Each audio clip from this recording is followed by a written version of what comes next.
What's up, everybody? Welcome back to River Ave Radio. We got a little midweek episode for you here before we have the second episode of our Division Rivals preview series. We just wanted to talk a little bit more about what's going on in camp, and we didn't want to shoehorn it into the beginning of an episode about something else. So, what's up with you, Ryan? We got a lot of stuff to talk about today, all things considered. Yeah, this is going to be some narrative spinning. There's going to be a lot of using certain spring training data when it works, but that's what we do. No, we like Kyle said, there are some notable headlines going on in spring training right now, on the pitching side and on the batting side, that are definitely worth talking about, and we really want to dedicate some, especially as no disrespect to the Rays, but we get to the AL East teams that people actually care about.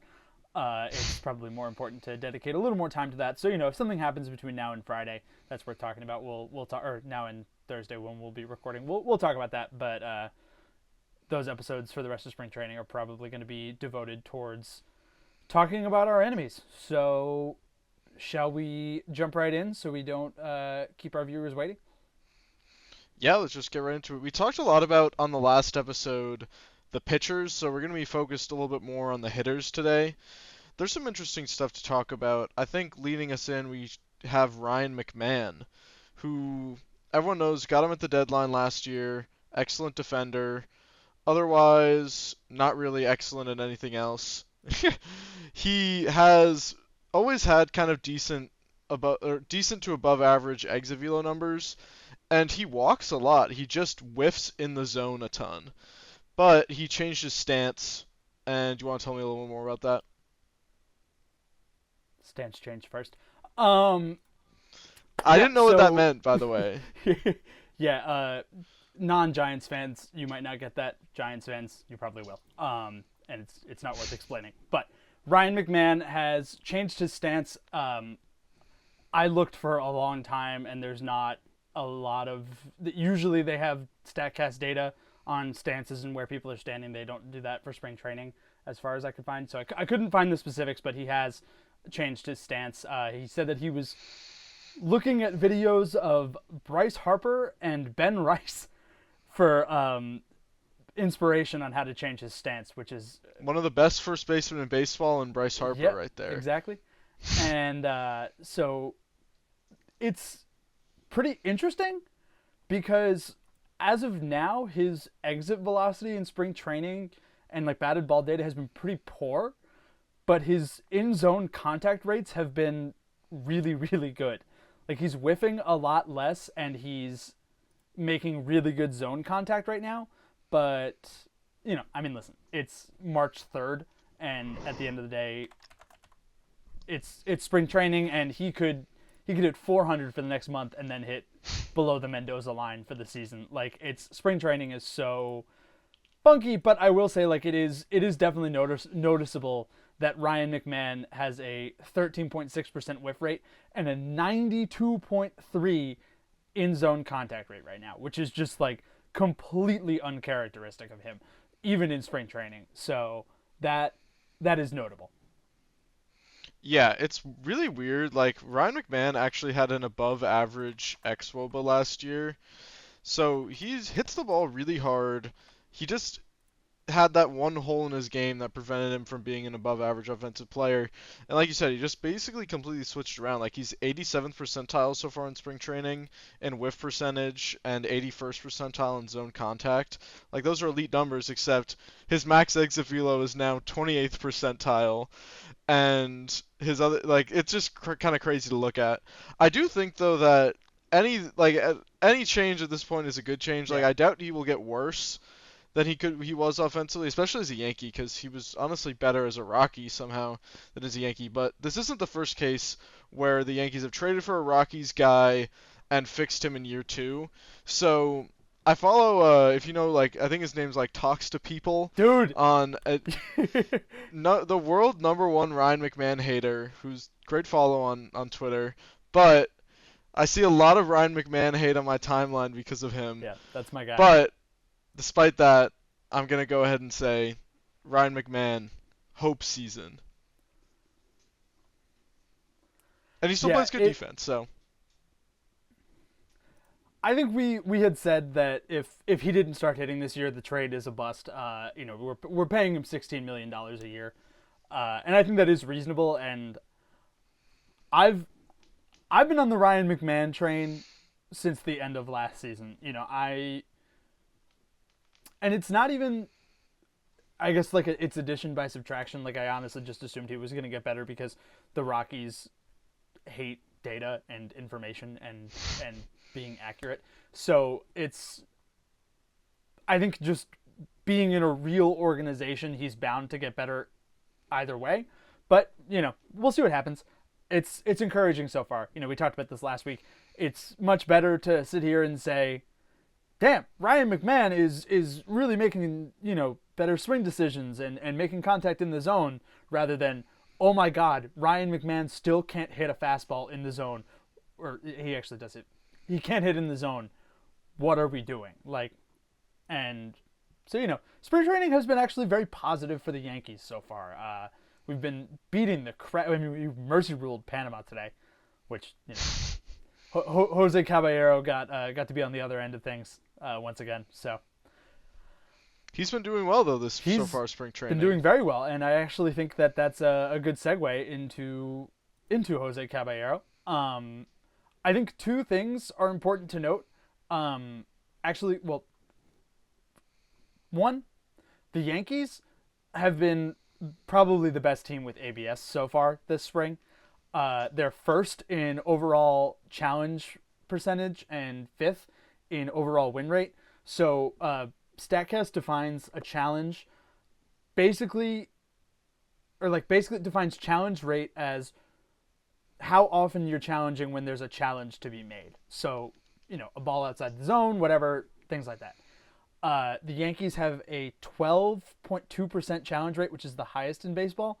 And I actually have not, to my own fault, considered how much ABS is going to help this offense. Like, over the last few years, and obviously they have, for some reason, this home run or bust sort of reputation with them, but as Boone said, my guys are savages in the box. Like, they know the strike zone very well, and they have a very good understanding of it, and so this is going to help them a lot. Yeah, I think that the Yankees clearly, we talked a lot about process in many of our different episodes. The Yankees' process is really focused on pitch recognition and zone control. You could see that because the Yankees walk a ton. The Yankees are always in the top third, top They were even first last couple year. teams. They were first in walk percentage last year. And you can only do that if your hitters control the strike zone, and that means they know the strike zone. So look at Aaron Judge. Like, Aaron Judge is the guy who gets called on bullshit balls below the zone more than anyone in baseball history because he's so tall.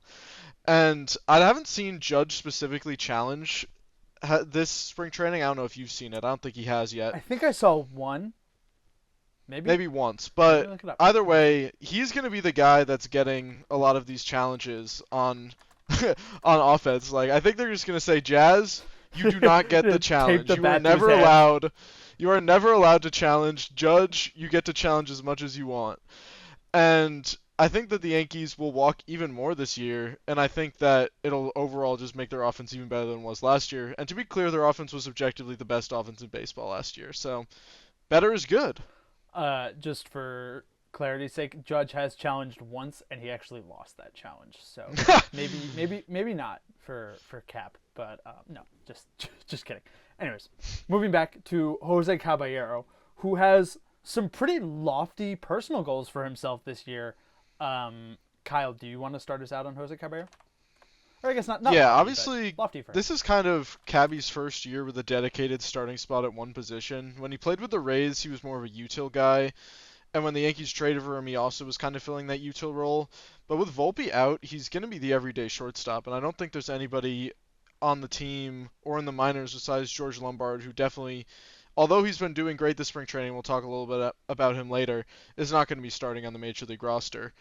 So Cabby's got it, at least for a month. Like, Volpe, I haven't heard a ton of updates. Everything I've heard, though, seems like he's doing fine, but nothing, like, crazy. Like, he's not going to be back in, like, a week after opening day. So he spent a lot of time at Driveline over the offseason, which is basically just like a development lab for hitters and pitchers. Helps build up exit velo. Caballero was never an exit velo guy. He didn't hit the ball particularly hard. He kind of just worked on spraying the ball around and being really fast. But I think he's gotten some exit velo PRs, like personal records, in recent times. He's already hit a home run, I'm pretty sure. Yeah, he definitely hit a home run. I watched it happen. Yeah. He's looked good in the fields. Everything that just looks relatively solid. In our note sheet here, I think the quote was that he wants to hit like double-digit home runs, which doesn't sound very impressive, but it's better than hitting like five. So actually, it's funny you say that. He hit 5 home runs last year. And do you know how many career home runs Jose Caballero has? I have no idea. 18. 18. In how many Three. years? How long has he In been 3 up? years, which Okay, yeah. So is yeah, not shorter than I like thought. averaging like six But a year. listen, I feel like most of those were with the Yankees. Do you have like the baseball the reference split here? I feel like he had a because he hit one in that Rays game yeah, where we hit a million home runs. I'm pulling up baseball reference. I'll be able to find it. yeah. Fangraphs doesn't do the. It just says like 2 teams. He hit. Yeah, he hit more than half of his home runs. That's not saying a lot. He had 3 home runs with the Yankees and 2 with the Rays, but he played twice as many games with the Rays. Mm. So as soon as he got to the Yankees, he started hitting the ball better.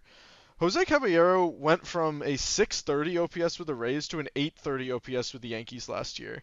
And I'm not saying that's sustainable. I'm not saying Jose Caballero is an 130 OPS plus bat, but he could be good. He could be above average, and everything that I've seen, at least so far, kind of points to that being true. I'm looking at his baseball savant here now.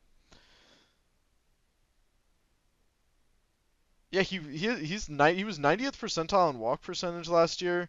His xWOBA throughout the year, I'm looking at like a 250 game sample.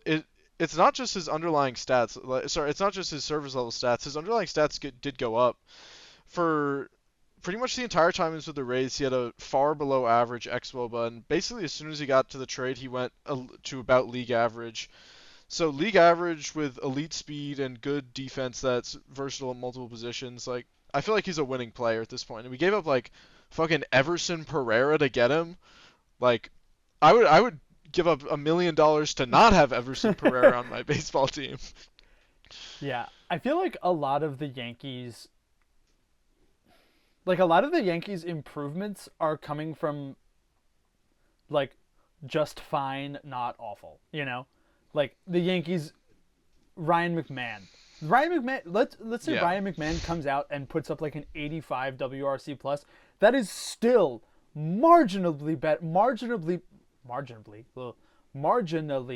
better than what we had until Ryan McMahon got here.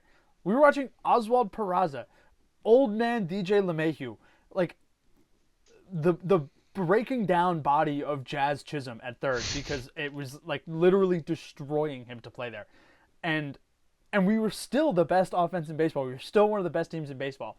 Like I've heard a lot of the discussions surrounding this Yankee team going into the season is not like last year where it was, oh, we need a third baseman, or the year before where, oh, we need a starter. Now it's, well, who's gonna be the eighth inning setup man if Doval gets injured, and who's gonna be the fourth bench piece. Like people are arguing over stuff like that. I don't even think you realize how much better this team has gotten by subtraction alone. Like, and again, Anthony Volpe has been coming out hitting. He's barely been able. Has he been able to eclipse the 700 OPS in his career? Whatever. He Volpe sucks. no. And like if Jose Caballero comes out and gives you a 700 OPS on day one, good defense, great speed, oh my God, sign me up. Like you don't need your 8-hole hitter to have 130 WRC plus. You don't need him. A lot of teams would kill to have a hitter with 100 WRC plus in their 8th position in the lineup. Like we are arguing about an embarrassment, or we're debating over an embarrassment of riches when Yankee fans even the talk to each Dodgers don't have that kind of other. No, stuff at the bottom not of their at lineup. all. Like they're gonna have like old man Max Muncy who can't hit lefties. Max Muncy's great against righties, but he can't hit lefties. And then they're gonna have like Haesung Kim as Listen, their second baseman. Like here, no team has 9 people who are excellent hitters in every here's position. my hot take, and someone I think Max Greenfield said this like at the start of the offseason. My hot take about the whole Kyle Tucker thing. I think the Dodgers actually needed him more than anyone. Yeah, I mean their outfield Teoscar's Their done. outfield is Like bad, Teoscar's cooked. and like the lineup. I mean, not for nothing. Like Mookie and Freddie didn't look good. Yeah, Mookie's Mookie's cooked, cooked. Teoscar's cooked, Teoscar's Freddie's cooked. getting old. Freddie, I mean that could go at any time, and it. I mean, it kind of did. He was pretty bad for most of the year, Yeah. and yeah. So I mean, the Dodgers lineup needed Tucker, and even with it, I'm taking the Yankees pretty much any day of the week. Yeah, the point of this is just to say that having a lineup in baseball that has 9 elite hitters never will happen, and having a lineup like we have, where you have Trent Grisham leading off, great hitter. You have Judge, obviously, literally probably the best hitter in history. You have Belly, you have Stanton, you have Jazz, even like Austin Wells, like he has juice in the tank. Ben Rice. Ryan McMahon has a little bit of juice in the tank. Ben Rice has a ton of juice in the tank. Even Goldschmidt looks good right Yeah, now, even though he loves like we all know that he loves playing in the spring and dude, maybe no, not so much in the he is summer. actually a notoriously terrible in spring training. Like his first good spring year. Go look. His first good spring year was with the Yankees. Yeah, Really? We run this we shit, baby. fucking What run, can I dude. say? Grapefruit League Yankees run and hide is all I'll say. This actually makes me think of JC Escarra, who we were talking about right before the show started. Yankees backup catchers in spring training could be the greatest hitters of all time. We've had years and years of Kyle Higashioka leading the major leagues in home runs every single spring. And please go look at the JC Escarra spring training savant page. I was not aware of his game. Like, I'm not saying this will translate into the regular season, but JC Escarra has a 96th percentile Dude, xwOBA. oh my He has a god. 614 xwOBA, which would be the greatest season in history. I think the sample size is literally like 5 plate Dude, appearances. a But 28% barrel rate. That's hilarious. this guy is barreling up a quarter of the baseballs that come over the plate. And it's just funny. Like, it doesn't actually matter, but having basically half a decade of elite backup catcher play in spring training has to mean something, Yeah. right? I remember I genuinely thought Kyle Higashioka was going to be an MVP after he hit like 12 home runs in spring training one year. Dude, And then he went on to hit like 1 the entire regular season. American hero Kyle Higashioka. Just, He just is like a valuable no, piece he though. We is. got Ben Rice catching, we got Austin Wells backup, or we're gonna have Ben Rice at first, Austin Wells, and then Ben Rice as a backup. But JC Escarra, like Ryan Garcia's been talking about for a long time that he'd be a valued trade piece, just because teams really want good defensive catchers with some offensive upside. And I'd be interested to see if he does get traded, maybe even before spring training is over. But I think that he has a lot of value as basically just the third catcher for us because injuries happen all the time, especially to catchers. Like Austin Wells or Ben Rice could get hit with a weird bouncing ball off the plate and break a finger or something at any point in time. I think it's So I also think he's good to be in the organization. yeah, and I think if they were going to trade him, you would have seen a lot more of Ben Rice catching. I don't think he's caught yet in spring training, which I don't think I'm so in full either. support of. And clearly they see him as an integral piece of this lineup, and they don't want to get him injured or anything like that. And I think that's really, I mean, it's not the same, but Adley Rutschman is just not ever going to be good again. Like he's just completely ruined as a baseball player because of injuries, and that's because they were catching him all the time. And there's just like no reason for that, especially when you're trying to improve Ben Rice's defense at first base. And like again, I see people all the time. They're like, "Oh, JC Escarra can't hit." Shut the fuck up. He's the backup catcher. All right. Like, oh my god, what are we doing here? We're arguing about whether or not the backup catcher can hit. I'm sorry. I'm not. And he's not even like that He's not. bad. And he Like can. That's the thing. Like, I'm not even engaging in that discourse. I simply am not. Oh my god, JC Escarra sucks. Stop talking about baseball. You just want to complain. Anyways, we have some other polarizing guys. We got Spencer Jones to talk about. He's been weird. Like you've been talking in the group chat like you believe in him, but like I don't think he has a hit that's not a home run yet. Stance change first. Whatever, bro. He has. You can use the stance change first meme for Spencer Jones every week. He has a new stance every single week, and you can you fact check me that he doesn't have a hit that isn't a home run? I think he has like 3 homers, and those are his only hits. He's striking out like 50% of the time. I think he has like a double or something like that. He's making contact in the zone half of the time, which is really bad. He's whiffing half the time, which is really bad. Like, I think we're just kind of at the point where Spencer Jones is not somebody to be relied on, but maybe he'll be like an early Joey Gallo, which objectively is a good player, Yankees fans. If we get like 2019 Joey Gallo, that'd be a great outcome. Dude, that's actually so funny. 3 hits, 3 home runs. I knew it. I knew it. Okay. I do think you're. I do think you. I think you undervalue. I think I definitely am way too high on him. I wouldn't say that. I'm not a big Jones believer, but I think you're. I've seen like 4 texts from you in the last week being like, "I'm beginning to believe. I'm beginning to believe." If we judged, if we were putting our opinions in that group chat as the opinions of this podcast, we'd be the stupidest podcast on planet Earth. All right. I don't even think we'd be in the bottom 50%, bro. There's a lot of podcasts and a lot of really stupid podcasts. I think okay, the major leagues discussion around Spencer Jones, like he's gonna provide a stable floor with his defense and his base running. Like he hit 20 whatever bombs last year. He stole like 50 something bases. Like he's fast. Yeah, he's pretty quick. He's really fast. And okay, just again, this means nothing. It's spring training, but just to say it, his 2025 whiff rates were about 49%, and his 2026 spring training whiff rate is about 41.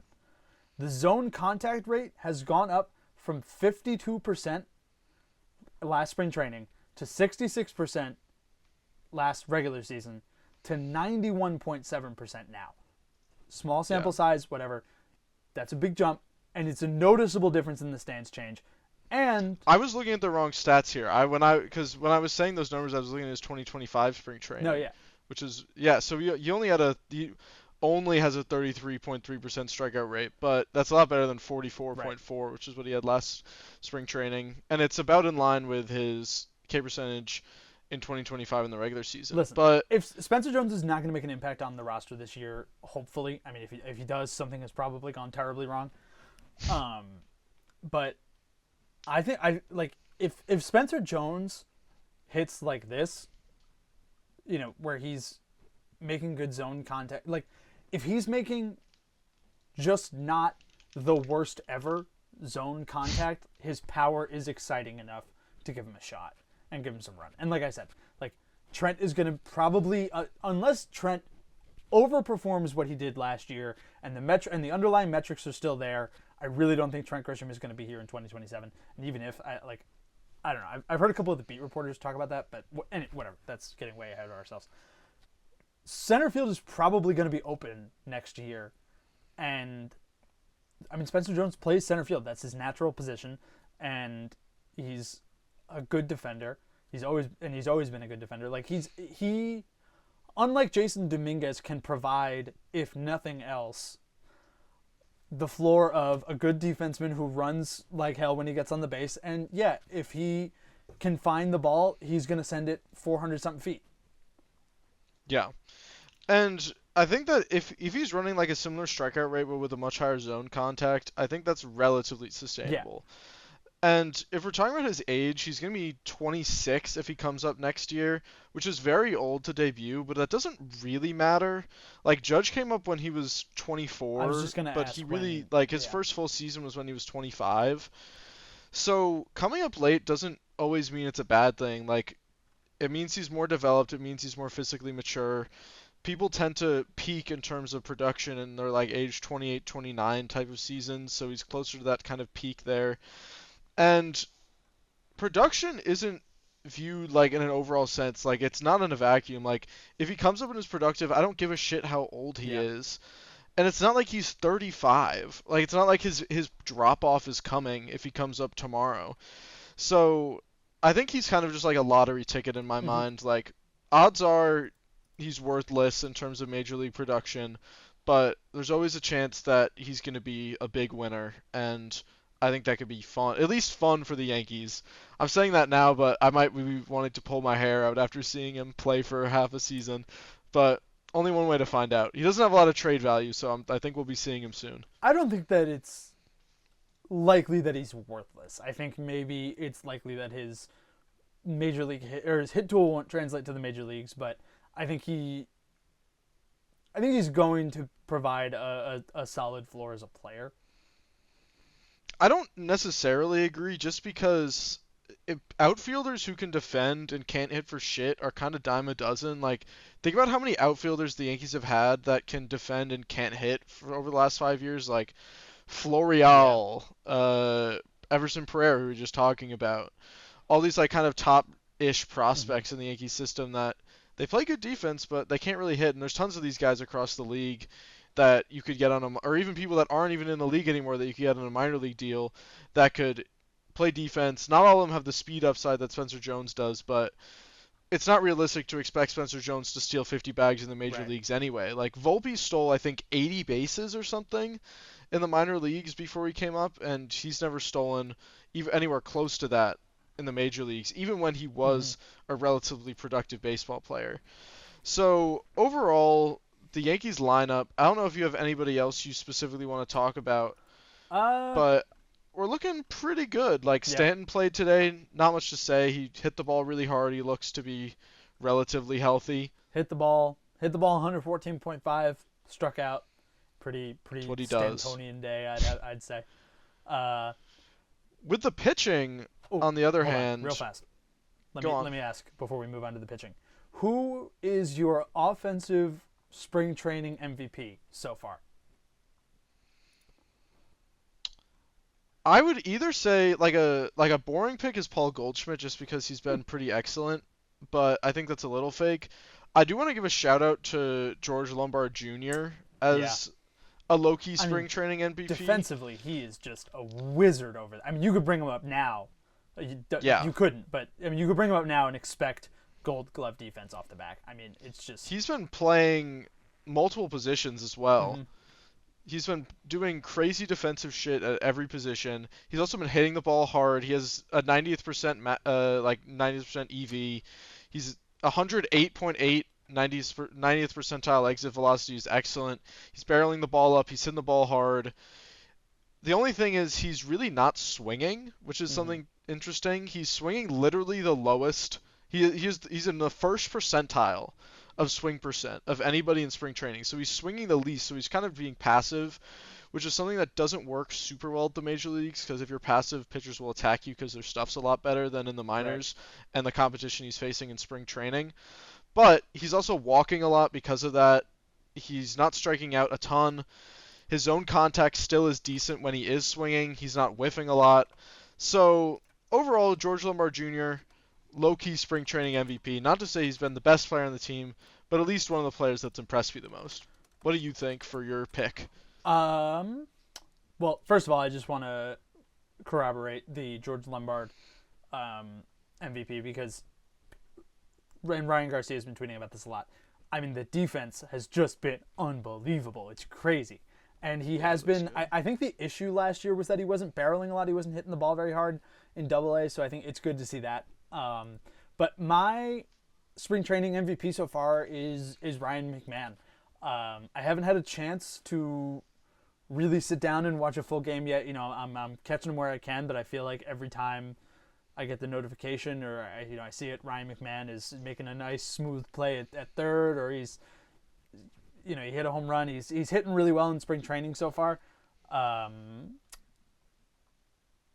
Today wasn't great at shortstop, but I think we can.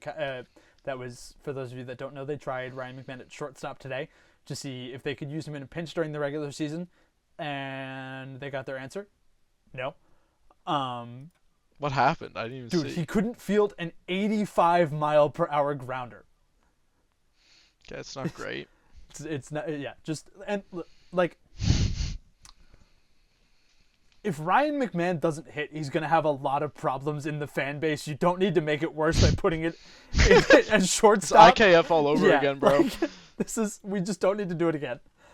But yeah, so good to see Ryan McMahon's stance change first, which also, I think there did George Lombard change his stance? I feel like I heard something about that. Yeah, a little bit. Stance change first, baby.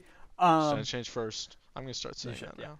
But yeah, I think that's good on the lineup, and I don't think we're gonna go for too much longer here. But just running through the pitching real fast. Max Fried today struggled a little bit with the command, but I'm not gonna worry about that. The velo was still there, which is stuff was there. Not really, but oh no, yeah, it looked good. Again, I didn't get to look. I just was looking. The Stuff Plus models didn't really love it, but. It was a good line. Not too worried in his first start.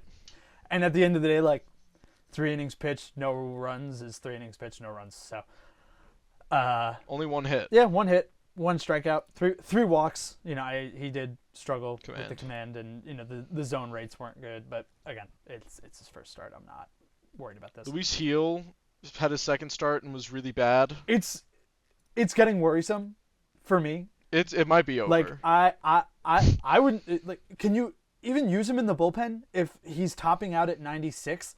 Like maybe he tops out at like 98, 99 though from the pen. Maybe, but I mean like. And the movement gets better because he's throwing harder. But at this and again, like I feel like everybody's just doing the same discourse. But like he was throwing like 100 at this point 2 years ago in spring training. Like when is that coming? When is that coming back? Because. And not even 100. Like, when is 98, 99 coming back? Because he hasn't gotten over 97. And I don't know. It's more of like he made some deal with someone. Like, I don't know how he's getting so lucky. I don't know how he's not giving up 1,000,000 home runs every game. He throws the most hittable shit of all time, and it just works. But Eventually, it's gonna run out, and it's like it is, dude. This is a bit of a side tangent. Before the playoffs last year, I was talking with a family member of mine, and we were debating Will Warren versus Luis Heel for the playoffs, and shit versus butt last year. But go on. And, well, it was after the wild card before the ALDS, so I think it was like the game 1 start, and my family member was like, "No, it's got to be Luis Heel," and I was like, "What are you talking about? Like, no, like he's gets barreled, like high exit velocities, whatever." He was like, "You don't watch the games." He was like Will Warren, blah blah blah, and I was like, "No, bro, like you don't watch the games because like Luis Heel is the perfect emblematic 2025 Luis Heel was like the perfect example of if you just looked at the stat line, it's like, oh, perfect, 6 innings pitched, no hits, no runs, great." But meanwhile, he's like giving up barrels and high exit velocities, and they're making snags out of the air. Like, anyways, side tangent there, but that's my thing. Will Warren, on that note, is looking pretty good. Like, I'm not gonna fall for the Will Warren propaganda yet. Like, I want to see it during the regular season because this exact same thing happened last spring training. But the stuff looks great. He had a great start against the Phillies. It really was kind of all fastball for strikeouts, which I didn't love, just because we know his fastball is amazing. I want to see his other stuff work well in a game situation, not just on a stuff model. But overall, I mean, stuff is stuff. Like, the off-speed stuff looked good, which was his main problem. His sweeper looked excellent, which, I would like for him to have a good changeup and not the worst changeup in baseball. But if he can at least have one off-speed pitch, it could get him to that kind of 3.5, 3.8 ERA type of guy that we were talking about that we want from him. So overall, hope is definitely still there for Will Warren. To me, he looks like exactly what we need him to look like. He, like you said, the sweeper looks great. He's changed his release point, and I've seen people saying there's more arm side action in the throw. I haven't found the arm angle data, but I have seen the extension, and it is about. He's throwing it further back from the mound. So extension, for those of you that don't know, is basically how close a pitcher gets, or like how far away from. I don't actually know what you would probably be able to explain this It's better than I basically am. just how far like the pitcher strides off the Yeah, I didn't mound. know if it was So closer or far. it's like 60 home to the mound is 60 feet 6 inches, and if you throw the ball, if you release the ball from 5 feet away from the mound versus 7 feet away from the mound, it looks a lot faster to the hitter the closer you release it to home plate. So more extension is good because it makes it look faster, even though it's maybe the same velocity. Yeah, but I guess they're tinkering with something because he's throwing it from further back. I guess trying to make it look a little more deceptive, and it's working. You know, it's getting good numbers so far. Sweepers specifically for extension, like the thing with off-speed pitches, especially sweepers, is that if you're releasing it earlier, it has more time to actually do like the sweeping action. This is why when people talk about like nerfing pitchers, like it's hard to just say move the mound back because these types of sweeping pitches would be even better because they're gonna have more time to have this kind of crazy movement profile. So if I had to guess, I'd assume that's why he'd be releasing it sooner, just so it has more action on it. Well, there you go. Yeah, I think that covers Will Warren. I think everyone else. We've talked about Ryan Weather. Oh, you know what? Actually, we haven't given him much love. Paul Blackburn has been very good. I'm not falling for Dude, it. Not falling for he it. was not bad towards the end of last year. Like I watched him give up 8 runs in 1 inning to the Red Sox, bro. that was I'm not not falling him for it. alone. I'm not falling for it, Dude, bro. that was the team as that is one of the only times I'll say this. That was the team as a collective. There Yeah, were it like was a bad 30 game. errors in that inning alone. It was a bad Like game. I thought Michael Kay was going to start I crying was there. on the broadcast. I was watching it with my Red Sox fan girlfriend in person. Yeah, not fun. Whatever, dude. I'm not mad about it or bitter or anything. So you put your spring training Cy Young as Will Warren. Mine was definitely Legrand. Gotta get it right, bro. He's looked incredible. His stuff is awesome. Yeah. He's throwing 100 miles an hour. The command is bad, but it's not awful. I don't care. It's like if he couldn't throw a strike, I'd be concerned, but he can throw strikes, just not every time. I saw pretty sure it was Aaron that's baseball talking about this. Like you know what? Actually, talk about something else because I'm gonna look this up real fast. I'm pretty sure his strike rate was pretty similar to Schlittler's at this point. But let me Yeah. check on that. You discuss. I mean, Cam Schlittler was not a highly ranked prospect until basically a couple months before he came up. Even before then, like he was kind of a wild card, and people didn't really know what to expect from him. And I think Lagrange is kind of in the same boat. Like, Legrand, fuck me. Legrand is not like a super highly ranked prospect. I think like the consensus is he's about like number 70 on most top 100 lists. But he can really rapidly rise up through the ranks if he has like a Cam Schlittler-like progression. And the Yankees have shown the ability to develop these kind of fringe top 100 guys into very, very productive major league players. So even though Legrand doesn't have maybe the command that you'd want from him at this point in his career, I think his stuff is just so good that it's really not going to matter once he comes up to the major leagues, even if he only gets maybe 10% better in the command department, which I think is definitely within the range of outcomes for him. He'd become one of the better starting pitchers in Major League Baseball, I think basically immediately. Okay, so the ads on Fangraphs have gotten so much worse lately, and I can't literally I can't see anything. But What are you looking for? okay, so I'm. It doesn't. Okay, so if you look at Carlos Legrand's versus Cam Schlittler's 2025 minor league stints. Carlos Legrand threw about 49% of his pitches, about 49% of his fastballs in the zone. Actually, no, hang on, I'm sorry. He threw 2,045 pitches. This is Carlos Legrand last year. 1,293 of those were for strikes. Cam Schlittler threw, in minor league baseball, 1,266, and about 850 of those were for strikes. So, in a smaller sample size, Cam Schlittler was better, but they are very similar. Like, LeGrande's throwing over half of his pitches for strikes, and Schlittler's throwing about 3/4 of his pitches for strikes.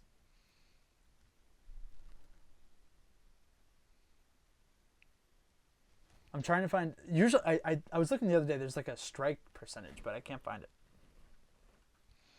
Either way, it's serviceable. Yeah. And he will become a good major league player, even with his command. Like, if he came up right now, I think he'd be an above average starter. Yeah. I think that without he'd a be doubt. better than 50% of the league. So, overall, I think we're encouraged so far. Wouldn't you say, Ryan? I I'm think very that spring encouraged. training so far, especially with the lack of injuries, like, look at the Braves, man. Like, Dude. things should be so much fucking worse. Dude, Jurickson Profar, I mean, just unbelievable. Who was, for those who don't know, once again suspended for PED usage.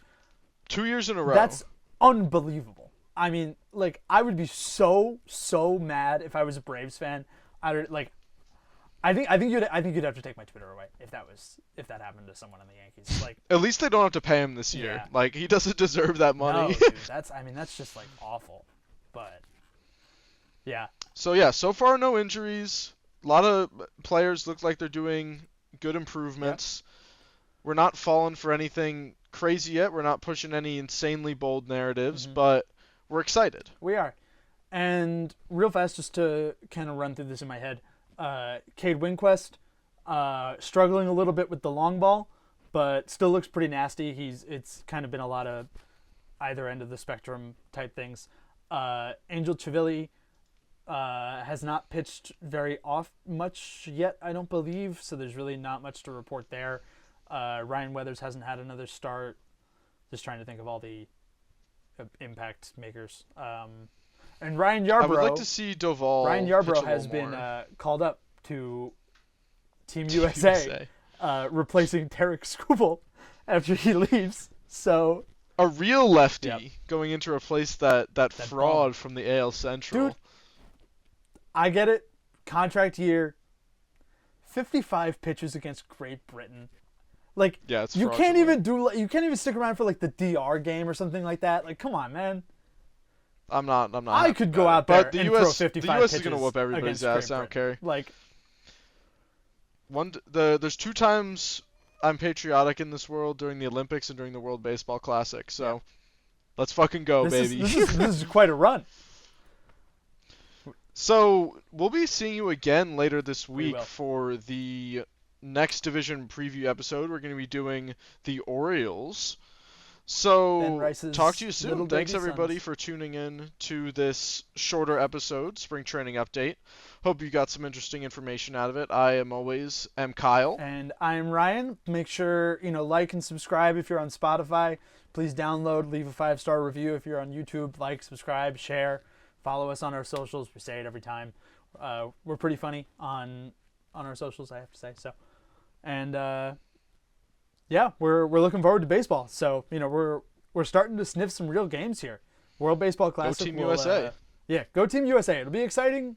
Number 1, to see Team USA, and number 2, to see some of the Yankees in some real game action, which is something that you don't usually get to see this early in March. So